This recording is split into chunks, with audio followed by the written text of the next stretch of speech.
A very good morning, dear students. Today we are going to start a new chapter in geography, chapter number 6. The name of our chapter is Major Landforms of the Earth.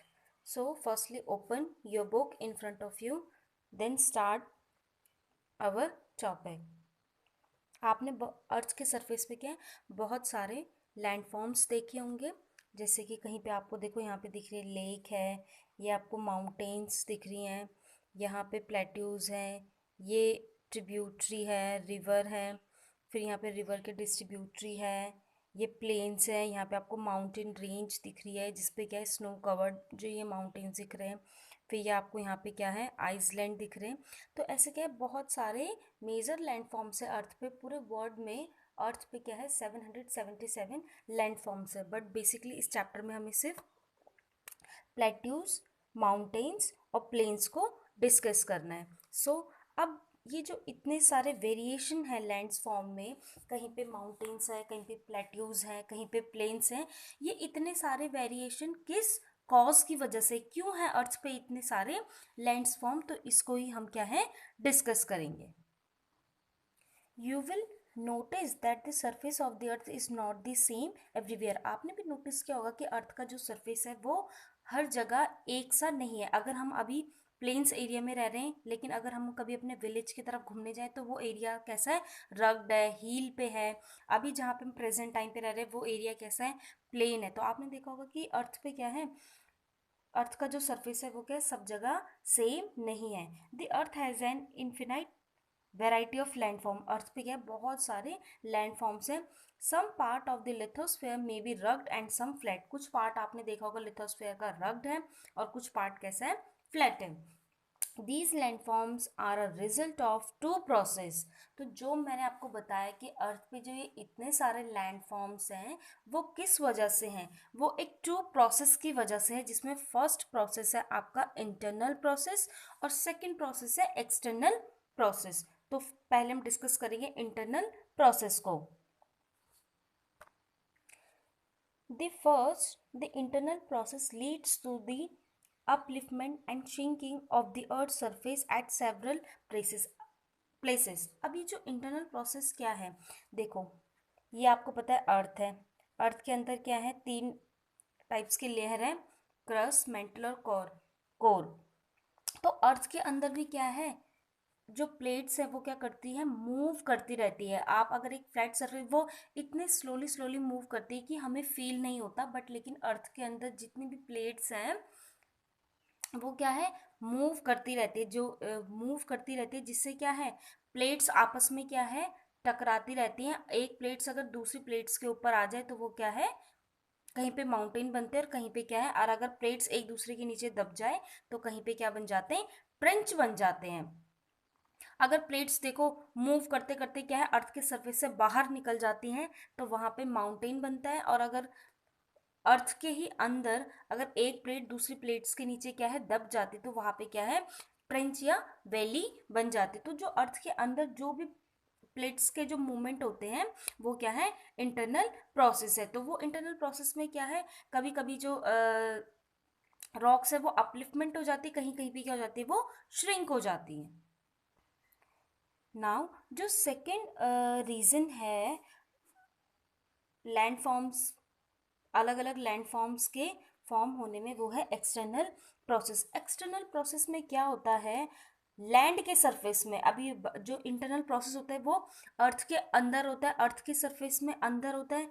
और जो external process है वो क्या है, land surface पे, यानी कि अर्थ के बाहर जो सबसे जो ऊपर लेयर है वहाँ पे क्या होती है, एक्सटर्नल प्रोसेस होती है। उसमें क्या है, कोई चीज़ वियरिंग डाउन यानी कि डिस्ट्रॉय होती है, टूटती है, या कुछ चीज़ें क्या है रीबिल्ड यानी कि दोबारा कंस्ट्रक्ट होती हैं। उससे क्या अलग अलग मेजर लैंडफॉर्म्स क्रिएट होते हैं। अब देखो मैं आपको एक चीज़ सिखाती हूँ।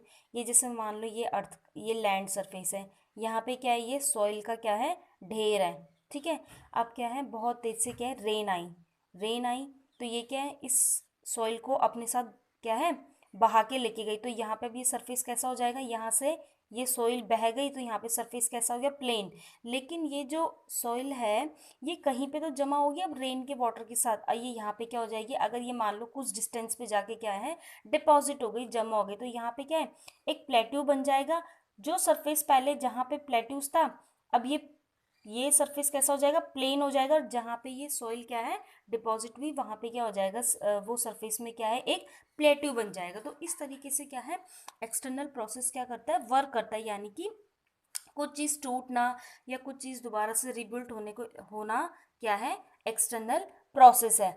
अब लेकिन ये जो एक्सटर्नल प्रोसेस है, ये होता कौन है, ऐसा तो है नहीं कि आप अपने हाथ से सोइल उठा के कहीं पे उसको डिपॉजिट कर दोगे। इसके एजेंट कौन कौन है, कैसे क्या है, ये जो एक्सटर्नल प्रोसेस होता है ये डन होता है। The wearing away of the earth surface is called erosion. अब देखो ये टू पार्ट्स में होता है, इरोजन और डिपोजिशन। इरोजन में देखो कोई चीज़ क्या होती है, डिस्ट्रॉय होती है, टूटती है, उसे कहते हैं इरोजन। फॉर एग्जाम्पल जैसे सॉइल है, थिक सॉइल है, जैसे जब बहुत ज़्यादा क्या है उस पर सनरेज पड़ती है, बहुत ज़्यादा धूप पड़ती है, तो वो किस में कन्वर्ट हो जाती है, सैंड में कन्वर्ट हो जाती है, तो इसको कहते हैं इरोजन।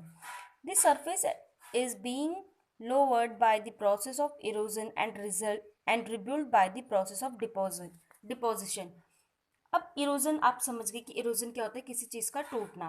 अब डिपोजिशन में क्या होता है, देखो पहले इरोजन का प्रोसेस होगा, उसके बाद ही कोई चीज़ क्या होगी, डिपोजिशन होगा। अब जैसे कोई चीज़ इरोज हुई, टूटी या डिस्ट्रॉय हुई, उसके बाद वो क्या है, वो किसी और एरिया में जाके, अब जैसे मैंने अभी आपको एग्जांपल दिया था कि सोइल क्या है, अगर टूटती है तो वो सैंड में कन्वर्ट होगी।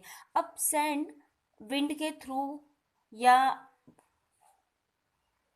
रेन वाटर के थ्रू क्या है, one place to another place में क्या होता है, डिपॉजिट हो जाती, जमा हो जाती, तो उस प्रोसेस को कहते हैं डिपोजिशन। अब ये जो टू प्रोसेस हैं, इरोजन, डिपोजिशन, इसके कुछ मेन एजेंट है, यानी कि इनको कौन, रनिंग वाटर के थ्रू ये प्रोसेस होता है, या आइस के थ्रू, या विंड के थ्रू। ऐसा नहीं कि हम अपने हाथ से क्या है, सॉइल को उठा के क्या है कहीं पे रख देते हैं। तो जो ये डिपोजिशन का जो प्रोसेस है उसके लिए थ्री मेन एजेंट है। रनिंग वाटर में मतलब रेन, आइस। अब जैसे बड़े बड़े ग्लेशियर्स टूटते हैं जब, तो उनमें क्या बड़ी बड़ी ब्रिक्स होती है आइस की, जब वो नीचे की तरफ आती हैं तो वो क्या अपने साथ बहुत सारे छोटे छोटे स्टोन्स को क्या है इरोडेड करके अपने साथ लेके आती है।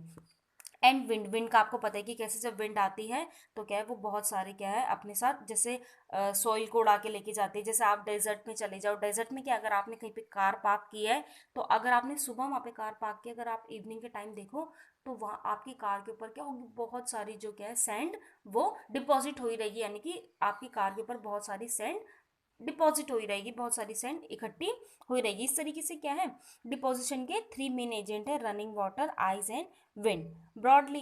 So that's all for today.